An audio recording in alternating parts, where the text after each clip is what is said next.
Gimana Pak Keto? Ada rencana lain? Jadi kereta api ini hanya embrionya dulu ya, Sulawesi Selatan. Jadi untuk Maros ke Baru saat ini alhamdulillah sudah diselesaikan. Iya. Dan kalau kita berbicara program induknya sebenarnya itu kereta api Trans Sulawesi. Jadi dimulai dari kota Makassar sampai ke kota Manado sana, bahkan sampai ke Kendari, menghubungkan semua provinsi yang ada di Sulawesi ini. Jadi hanya karena keterbatasan anggaran, tentunya semuanya dikerjakan step by step, bertahap. Dan kita nanti berharap ke depannya akan banyak swasta yang berminat untuk investasi di wilayah pembangunan kereta api ini.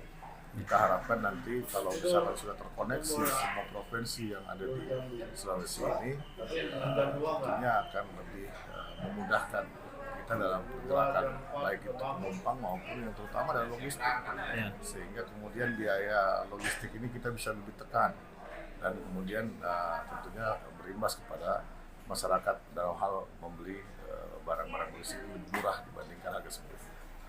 Selain daripada itu juga selalu menjadi permasalahan saat ini kan seperti overdimension, overload, itu bisa sedikit direduksi dengan adanya pengangkutan dengan moda sarana transportasi lainnya seperti kereta api. Apalagi kalau jarak jauh ya, kita berharap bahwa ke depan mudah-mudahan dalam kurun waktu yang tidak terlalu lama semua provinsi di Sulawesi Selatan ini bisa terkoneksi dengan baik.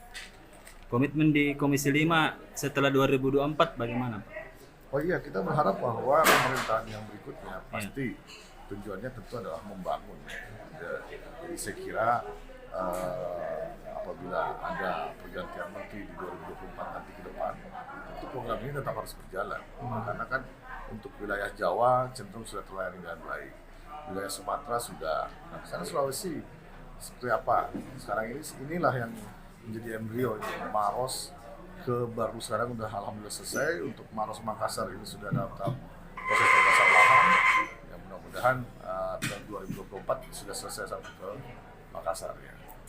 Siap. Terima kasih kita.